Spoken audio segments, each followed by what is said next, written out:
Indian premier লিগের পরবর্তী আসরের জন্য চেন্নাই সুপার কিংসের 4 রিটেইন প্লেয়ার লিস্টে নেই বাংলাদেশের পেসার মোস্তাফিজুর রহমানের নাম। এমনকি সেখানে নেই দলটির সাবেক অধিনায়ক ধোনিও।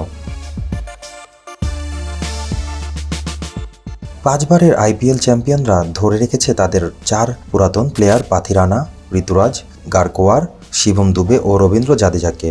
সবশেষ আইপিএলে 14 উইকেট নিয়ে মুস্তাফিজ চেন্নাইকে রেখেছিল প্লে অফের পথে। দলটির অন্যতম কাণ্ডারি মহেন্দ্র সিং ধোনিও ইঙ্গিত দিয়েছিলেন 2025 আইপিএলে কাটার মাস্টারকে চেন্নাইয়ে রাখতে, কিন্তু রিটেন লিস্টে জায়গা পাননি ধোনি নিজেই। তাই গুঞ্জন আইপিএলে নিজের শেষ ম্যাচটা খেলে ফেলেছেন এই বিশ্বকাপজয়ী অধিনায়ক। উল্লেখ্য, 2008 আসর থেকেই চেন্নাইয়ের হলুদ জার্সিতে মাঠ মাতিয়েছেন ধোনি।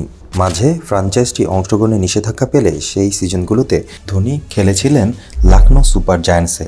অপরদিকে চেন্নাইয়ের পাশাপাশি হায়দ্রাবাদ, মুম্বাই ও দিল্লির হয়ে খেলার অভিজ্ঞতা রয়েছে কাটার মাস্টার মুস্তাফিজের।